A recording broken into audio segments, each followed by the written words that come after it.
Hi there everybody, welcome back. Nichols here, talking to you today about working with text and then moving on from basic text to understanding what I call creative text and working with blend modes and text layers to create fantastic effects. Okay, so the first thing we're going to do is we're going to create a business card, and I'm going to do that very simply by taking this silhouette shot that somebody took of me one time as I'm just lining up a shot, and I'm going to use this as a business card. You can see here that the document is 58 megabytes, so it's really very big. I'm going to use my image size to reduce it down. I'm going to keep it at 300 dots per inch, but we really don't need one that's nearly half a meter wide. So in inches it's going to be, let's say we'll make it down to 4 inches by, let's make it 5 inches. So it doesn't necessarily have to be business card size, but just going to make it a little bit smaller. There we go. So that's my base for my business card. Now I'm just going to save this very quickly. Ba-ding, there we go. So it's very important to save these things as you go along. Now, text or type. A word of warning, when we're using our own photos as backgrounds for business cards, keep it simple. Absolutely keep it simple, because if you use something, let's just maybe even do something like that. If you use something that's really busy and a beautiful picture, what's the point in making it into a business card? Do you want the people to get your mobile details, or do you want people to have a look at your pictures? The best thing to have is an incredibly legible, instantly recognizable business card, and then they can ring you up and check your work online should they want to do that. But if you're just handing out beautiful photos, get your details printed on the other side. So we're going to use a feature. I'm going to teach you how to use a feature called the horizontal type tool. What a mouthful that is. It's just text.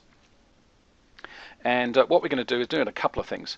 If I click in the photo, like magic, you see this huge, gigantic text insertion point, and it's blinking at me. And that's only huge because the last time I used this, idiot that I was probably using some gigantic text. So I'm going to shrink it down to 30 points. That's a little bit smaller. I'm going to type my name in. Now, text is actually called a font. So what we're looking at is a particular font. Now, oh wow, I can move it. That's pretty cool. It's actually a font. And a font, if we click on the T for type, is called Myriad Pro. Most computers have a whole range of different fonts.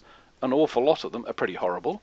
Some of them are just ghastly. Some of them should never be used whatsoever, and some are very funky. And you can see I've got a couple of funky ones here.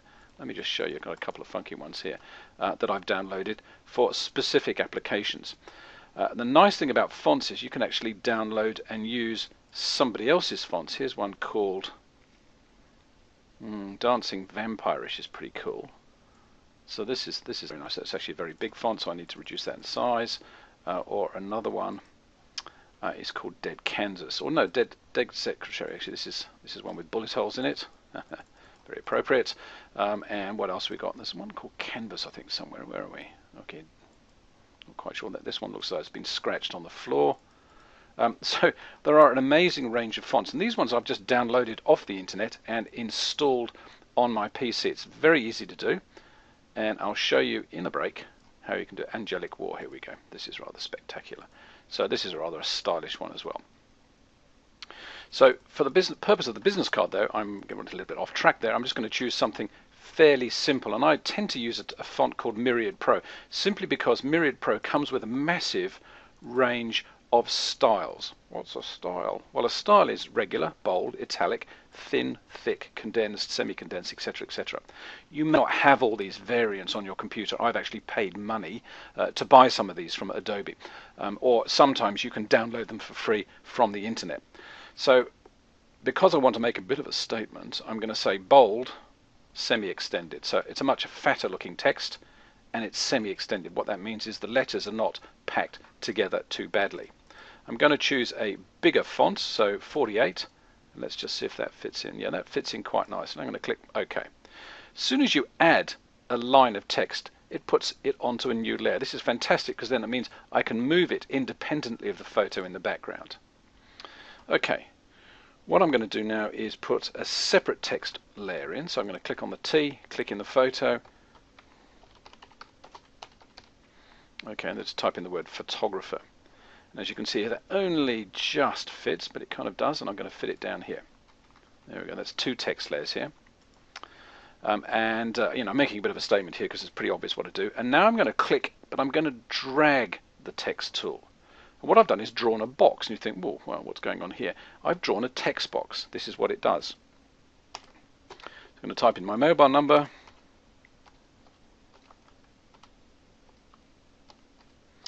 Okay, and I'm typing away and I think, oh, where the heck it's gone? It doesn't actually fit in that tiny little box. So what I'm going to do is click in here to select some of the text and press Control or Command A, and that selects everything, even though you can't see it because it's somewhere else. And I can choose a smaller font size. Let's go down to 18 points, and lo and behold, there it is. Again, and click OK. That's pretty cool. So mobile, email,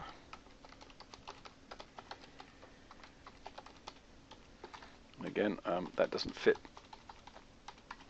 There we go. That doesn't fit either. Now, to make it fit, I can very carefully, this is actually a very flaky piece of software. I don't really like it that much, but it does the job. Sometimes it's quite hard to actually grab hold of the edges.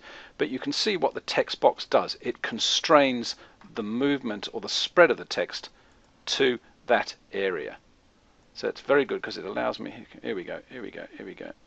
Let's just get that. There's a tiny fraction of an inch, .com. And I'm going to stretch this a little bit to the left because it's very fiddly to get hold of. Okay, and that's looking pretty good, and I'll probably just grab hold of that and push it down there. Something like that. Right, and click OK. Don't forget, with V, the move tool, you can move stuff up and down, and I'm just using the keys on the keyboard. Now, I'm a little bit worried about the word photographer simply because I know if I send this out to a printer, more than likely that is going to get trimmed off. So a bit of the R or a bit of the P or a bit of both is going to get lost. So unless you know the printer very, very well, it's a good idea to be a little bit on the cautious side. So I might want to bring this down from 48 points, as you can see here, maybe 46 points, something like that, and say OK to that. Let's have a look at that. That's a little bit better. Let's move it back into the middle and shift it off the baseline there. Okay, now I've got to move the Better Digital at Gmail, my email account. Now I'm also paying attention to the lineup here. So I want all my text to line up with the R from photographer, and in order to make sure that I'm kind of on ball there, I'm actually going to use a feature that we don't use very often, the rulers. And out of the margin, I'm going to drag a thing called a guide. And this is brilliant because this is a Photoshop feature. So you just click in the ruler, inside the ruler, drag, and there's a lineup. So you can actually put them here. So basically what this means is I can then go up to my name and just inch it back so I know it lines up perfectly. But the Robin doesn't. Oh my goodness. I'm going to cheat. I'm going to select this and I'm going to reduce the space in between that. So I'm going to say, I think 47 point. I'm going to go with that. Maybe that's going to work. Let's just have a look by using the arrows. Yep, near enough. That's pretty cool. Okay, so Robin Nichols, photographer. There we go.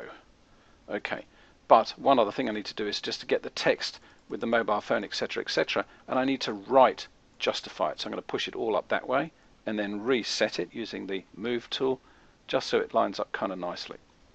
Okay, so far so good. That's kind of nice.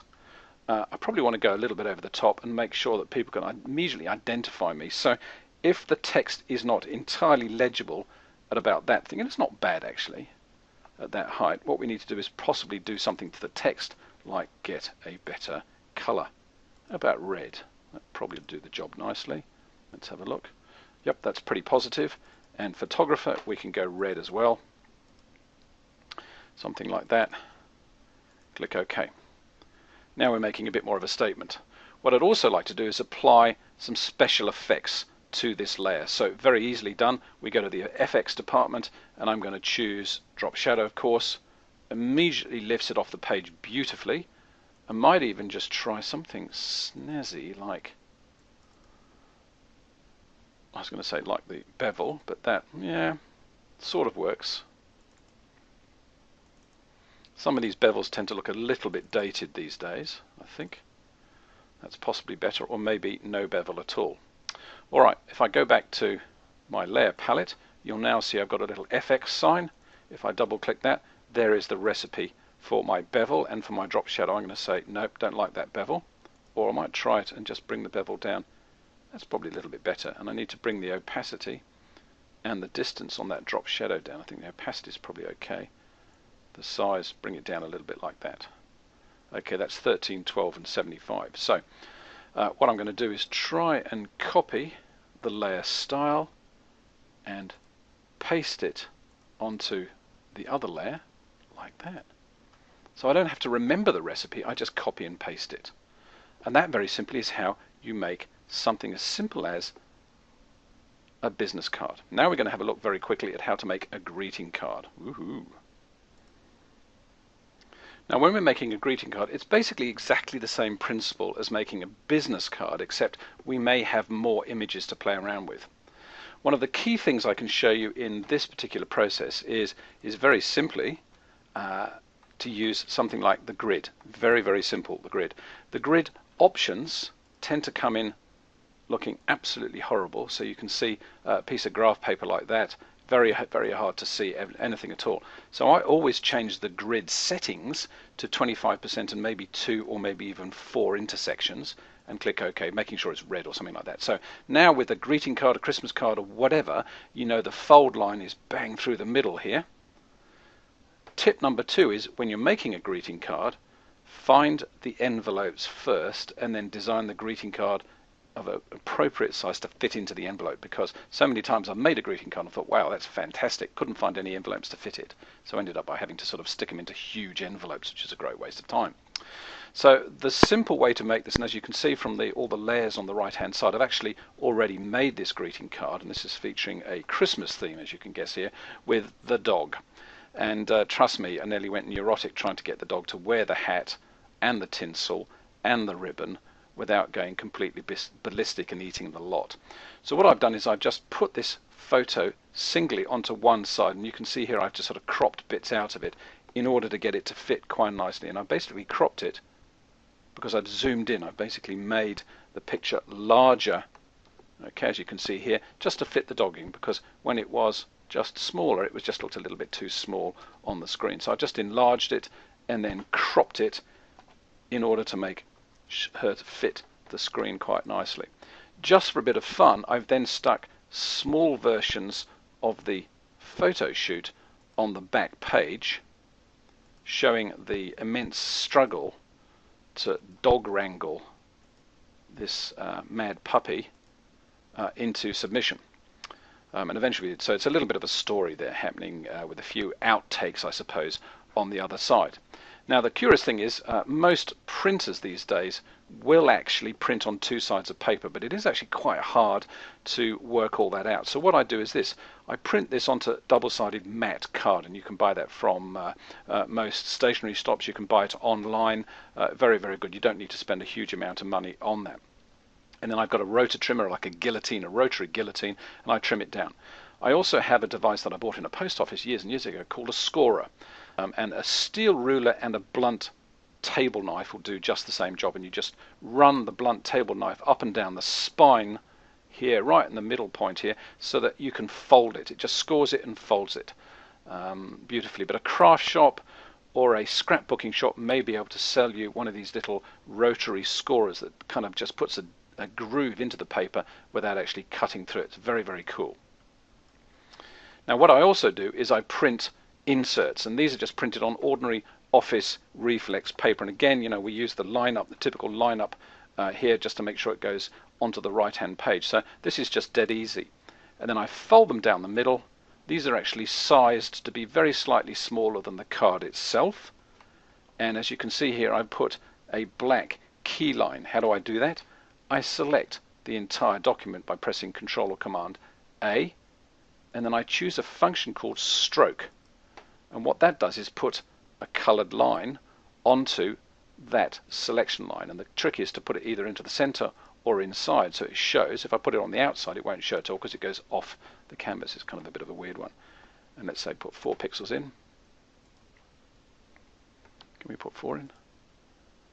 Okay. Deselect. Now you can see I've got a red line. So this just gives me an alignment to cut. So when I trim these down, I just make sure I just trim off those edges. I've folded in the middle. Okay, and I just run some glue down the outside and stick it inside the already folded cards, and bingo, you have a fantastic Christmas card design or a New Year card design or whatever you want to use it for. It's a fantastic, cheap and very creative way of creating your own stationery. So moving on from the esoterics of creating your own fun business cards and Christmas cards and whatnot, I want to show you a little bit more creative text material. Here we've got a picture of I think she's a housewife, actually is dressed up to look like a geisha in Japan. I snapped off a picture and I put her onto a white background, and we're going to use some text. Okay, and we're just going to type in the word geisha.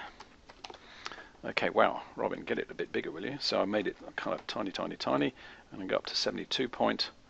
And if you sort of run out of point size, here it says it's 72 is the maximum, select the words 72 PT and just put in whatever you want. In this case I'll put in 200, and we're getting a little bit better here, so that's not bad. It's a fairly horrible typeface. It's like a handwriting typeface, not something I necessarily want. So I need to go and find something that's a little bit funkier. This one is called daubed. But we probably need to find something that's a little bit funkier. That's geisha in angelic war is probably a little bit too stylistic. And I guarantee one of the real problems with fonts is actually knowing your fonts, and being able to decide on one that suits. Now, if you want to actually download your own fonts, I suggest you go to a website called dafont.com. And here is that website, Darfont, and you can see here there's a number of kind of interesting subheaders.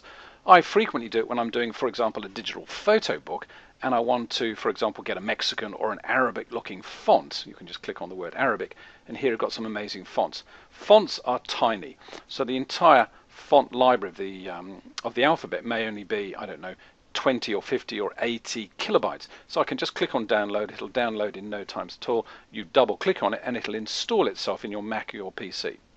Bear in mind that these are designed by illustrators and designers and maybe even photographers somewhere, so they may not always work, and there's always a little bit of a subtext there saying we don't accept any responsibility about it, but they're fun to use. So here we've got a font that looks a little bit sort of funkier. It's a little bit nicer than the standard Times New Roman or Minion Pro, that kind of thing. So what I'm going to do is show you a little bit of a trick here. I'm going to hold the Alt/Option key down, depending on it's a PC or a Mac, and you see what happens. I get a funny little double-edged sword, like a double pointy thing. That means that if I click on this layer and drag it, it duplicates. Woo!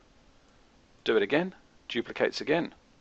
And of course I can just go layer, duplicate, but this is much faster way of doing it. Okay, I can literally drag it down the entire page like this. Okay, and then I can use my rulers and my guides just to make sure all these little guys line up quite nicely. Probably should have done that beforehand.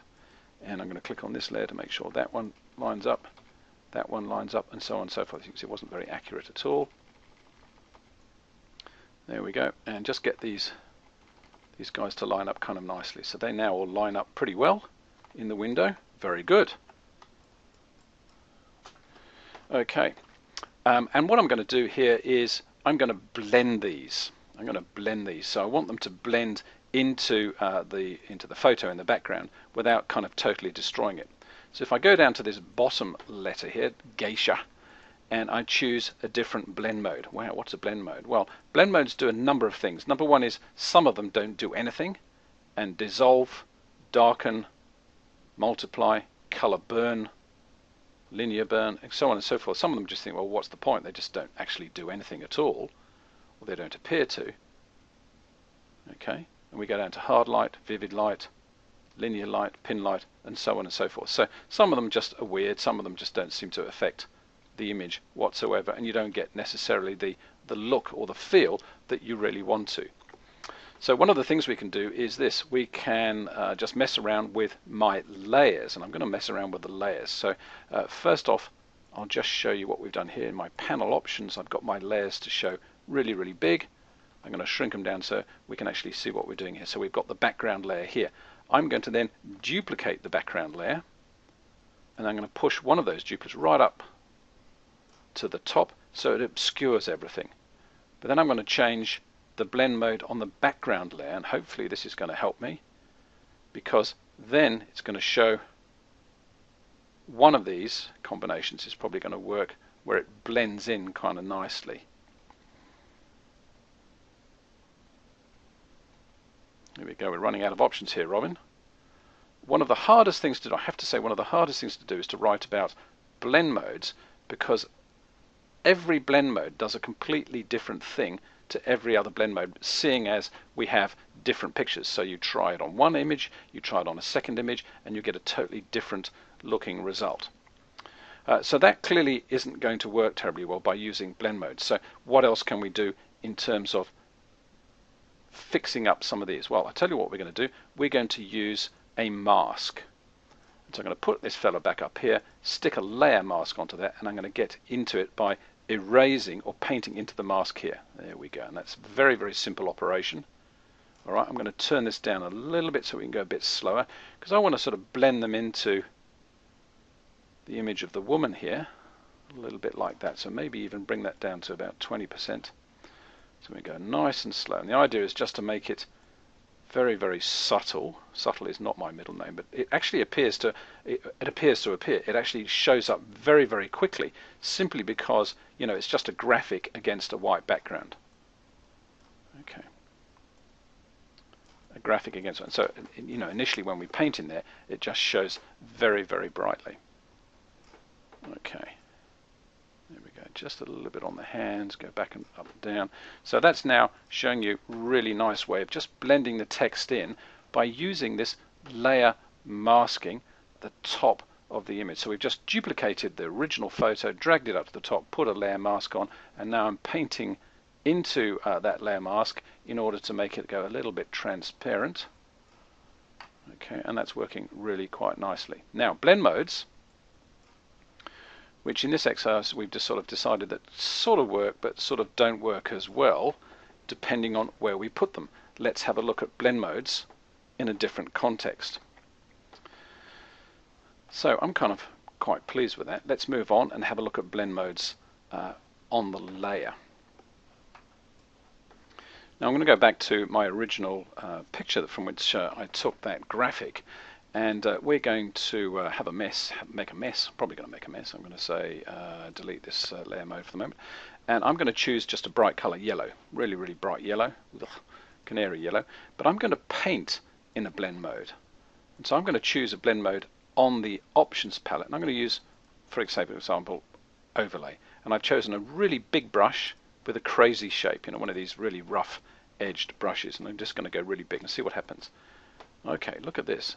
So because I'm in a blend mode, the way the pixels land on the picture is totally different to the way you would expect, you know, regular painting pictures. It's not like painting with watercolor paper, or watercolor brushes should I say, simply because, well, I suppose it is a little bit, it actually goes a little bit transparent, and you can see, so it accepts or mimics the tones that you see in the picture quite nicely. So I've got soft light, maybe a little bit gentler. Yep. So it's rather like watered down oil paint that's just smeared onto a regular photo. So it just adds a bit of a tint. You'll also notice if I go a second time, it builds up, so it's accumulative. So what I'd do with this is I'd choose something like brown. Okay, and I'd throw it in at about 30% opacity like this. So you can literally change the tone or the tonality of almost anything, because I'm just painting in using a blending mode. Here we go, and the trick is to kind of do one coat and then come back and do a second coat. Okay, put a little bit in there like that. Again, I really like working with these blending modes because it gives you some outrageous effects sometimes. Sometimes they're pretty horrible. Let's go and choose some red. I know, shocking pink. Let's try that. So you can create, you know, quite an interesting color style literally just by painting in using a blend mode that is totally over the top.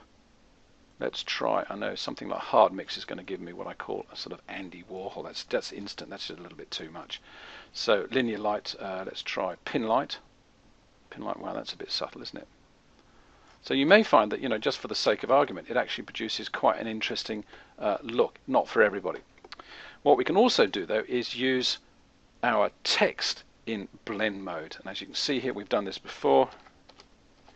Geisha. I'm going to use a slightly different font, I think, simply because sometimes the really heavy fonts actually work better. That's a little bit too heavy. Black Oak Standard to me, that is a very heavy looking font. Let's try, I'll try something like Bleeding Cowboys. That's pretty cool. Bleeding Cowboys. So this is very, very heavy, very, very fanciful, and we're going to put geisha in there. So I put it in this outrageous pink color purely by accident because I wasn't paying attention. I am going to now take this image and I'm going to change the blend mode there to something like overlay. Let's go to something like soft light or linear light. Actually, we'll go to the Andy Warhol effects hard mix. That didn't even work terribly well either, did it? So something like, I think, linear light. You'll find that a number of them actually work quite nicely here, like linear burn and color burn. They actually intensify the color. And I'm going to put in something like, what do we say, soft light or linear light, something like that. So I've got a fairly strong image there, but I'm going to put a drop shadow onto that as well. Or we might even bevel it. There we go. Wow. So that immediately becomes a little bit more interesting because we've got a shadow around it and it delineates what we're trying to do here. Let's go to the drop shadow department and maybe put a drop shadow in as well. That helps it up a little bit more. Okay, don't be afraid to change the color whenever you like, because this is still editable text. Don't forget. We've got an outrageous color there. Let's go green. Absolutely outrageous green. See what that does. So that's a pretty cool looking thing. But the nice thing is it kind of shows the image through the text because we're using a blend mode, and sometimes you get some quite amazing results. Look at this. This is quite amazing results. It really just depends on the tonality in that particular layer, but of course in the tonality in the layer behind it. This is almost completely different. So it's very hard, it's the easiest thing for me to describe how you can get these fantastic effects. It's very hard to actually apply them to something that is particularly relevant. So use with care. And again, I can probably just turn that off in the background. That's the regular picture, and this is my painted picture. And you can have some great creative fun changing the blend modes, not only in the tools that you use, using the options palette at the bottom, but also in, for example, a text layer here on the layer palette itself.